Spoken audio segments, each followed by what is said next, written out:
एक मित्र का प्रश्न आया है।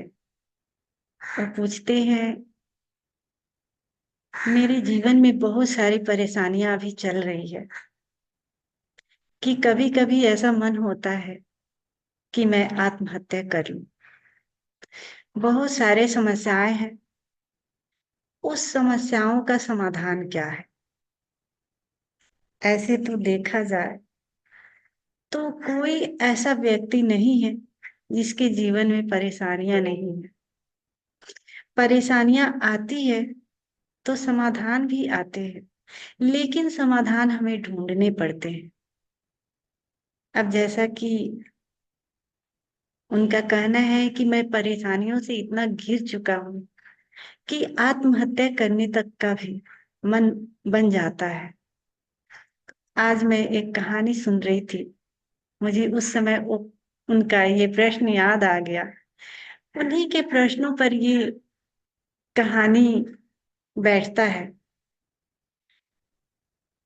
उस कहानी में बताया गया है, ऐसे तो सभी मित्र सुने ही होंगे, फिर भी मैं एक बार इसे दोबारा कहना चाहूंगी। उस कहानी में बताया गया है कि एक जंगल में आग लग जाता है। सारे जानवर उस आग में जलने लगते हैं, जल करके मरने लगते हैं। उसी समय एक हिरनी जो कि प्रेग्नेंट है, वो भी अपना जान बचाने के लिए भागती है। प्रेग्नेंट भी है, उसको अपने बच्चे की परवाह भी है। वो भागती है कि मैं जैसे तैसे अपनी जान बचा लूं और मेरे पेट में जो बच्चा है उसका भी जान बच सके। भागते भागते वो नदी किनारे जाती है, राहत की सांस लेती है, इसलिए कि बहुत दूर उस आग से वो निकल आई होती है। उसे लगता है कि अब मेरी जान बच गई, लेकिन वहां भी उसकी जान को खतरा है। तभी वो देखती है कि एक तरफ नदी उफान मार मार रहा है, एक तरफ से एक शिकारी जो है वो तीर कमान लिए इसका शिकार बनाने के लिए खड़ा है, और उसी के ठीक सामने एक बाघ भी अपना भोजन बनाने के लिए खड़ा है कि कब मौका देखूं और उसका अपना शिकार बना लूं, भोजन बना लूं। अब वो पीछे लौटती है तो फिर उसी आग में जाएगी जहां से वो भागी है। आगे तूफान मारता हुआ वो नदी, गहरा नदी, जिसमें एक कदम भी अगर आगे रखती है तो उसी में वो डूब करके मर जाए। और दोनों साइड से शिकार करने वाले, अब वो करे तो क्या करे।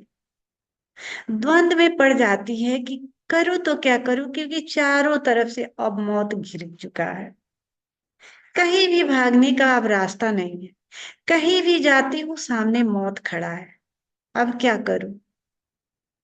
उसको कोई रास्ता नजर नहीं आता कि करूं तो क्या करूं।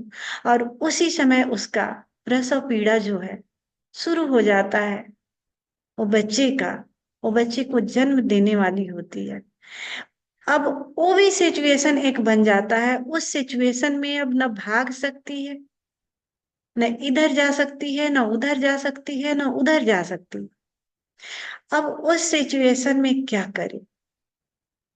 तभी उसको कुछ समझ नहीं आता, कुछ सूझता नहीं। वो आंखें ऊपर करती है, ईश्वर को याद करती है, ईश्वर को याद करती है और एकदम मौन हो जाती है, पूर्ण रूप से ईश्वर को समर्पित कर देती है और अपने बच्चे को जन्म देने लगती है। सोचती है अब जो भी होगा तू जाने। अब ये सिचुएशन मेरे बस की बात नहीं है, बच्चे को तो जन्म देना ही होगा। अब तू जाने, मुझे मार दे या मुझे जीवन दे, अब तेरी मर्जी पूरी हो। मैं तुम्हें समर्पित करती हूँ और अपने बच्चे को जन्म देती हूँ। अब तेरी मर्जी पूरी हो, तू जो चाहे वही कर।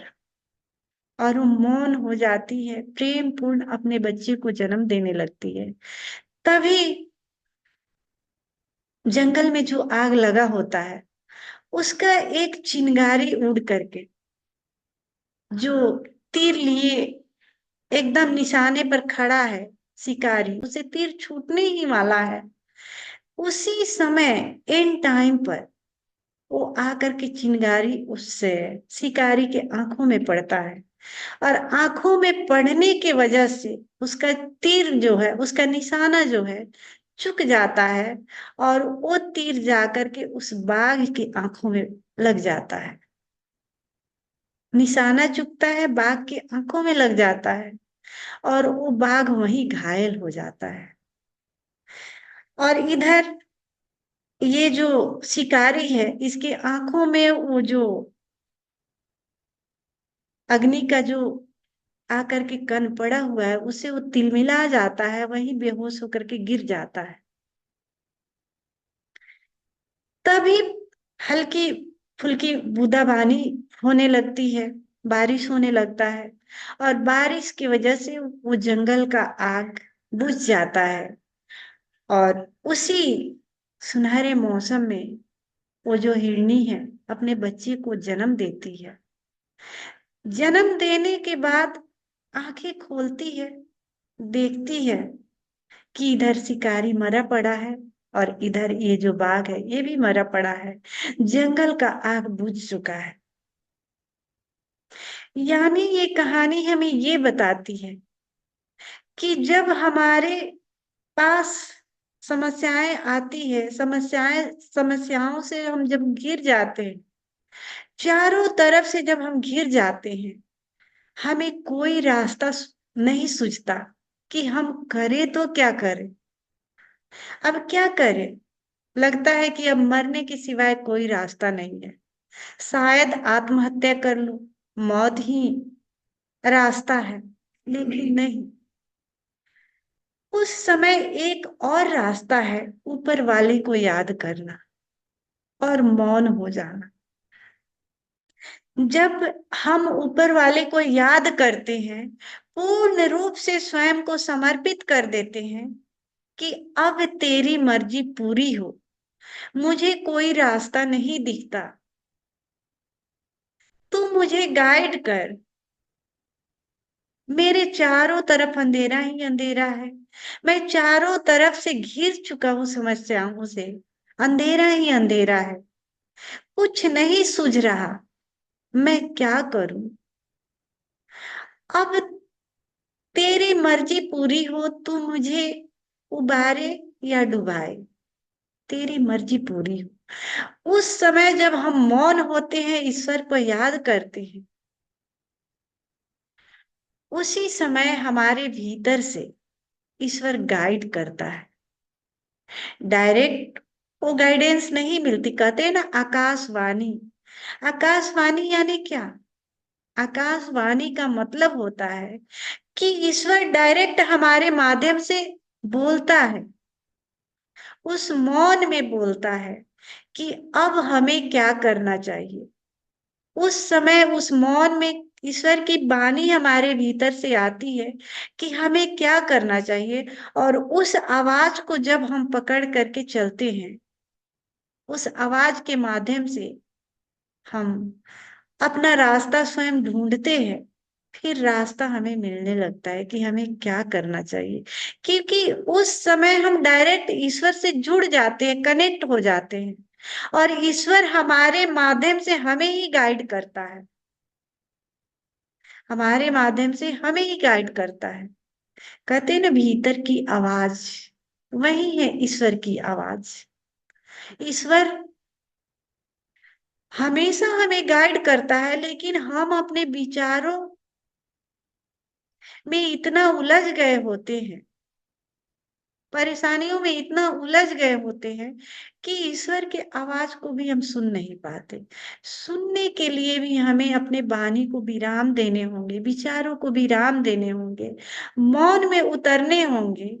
और जैसे जैसे मौन में हम उतरते चले जाएंगे, हो सकता है मौन कुछ दिन का हो, कुछ टाइम लग जाए ईश्वर की वाणी उतरने में, क्योंकि इतना जल्दी नहीं है, क्योंकि हम विचारों से इतना घिरे होते हैं कि ईश्वर का जो वाणी है वो हमारे भीतर कब उतरता है पता ही नहीं चलता। हमें लगता है कि ये सारे विचार ही हैं। तो इसलिए स्वयं को टाइम देना पड़ेगा, कुछ वक्त देना पड़ेगा, मौन में उतरना पड़ेगा। धीरे धीरे जितना मौन आपका गहन होते चला जाएगा, उसी समय ईश्वर आपको गाइड करेंगे और ईश्वर का डायरेक्ट गाइडेंस आपसे आपको मिलने लगेगा। फिर आपका वो वही रास्ता सही रास्ता होगा कि आपको उस समय क्या करना चाहिए। बस सिंपल सी बात है, मौन हो। जब कोई रास्ते नजर नहीं आए तो चुपचाप मौन हो जाइए।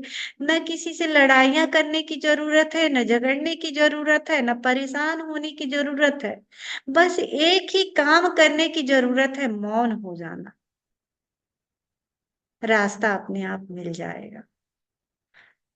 बस मेरी तरफ से यही एक छोटा सा संदेश है। शायद आप इसे फॉलो करेंगे तो शायद आपके जीवन में एक सम्यक दृष्टि उपलब्ध होगा, सम्यक बोध उपलब्ध होगा, विवेक उपलब्ध होगा और रास्ता अपने आप खुलते ही चला जाए।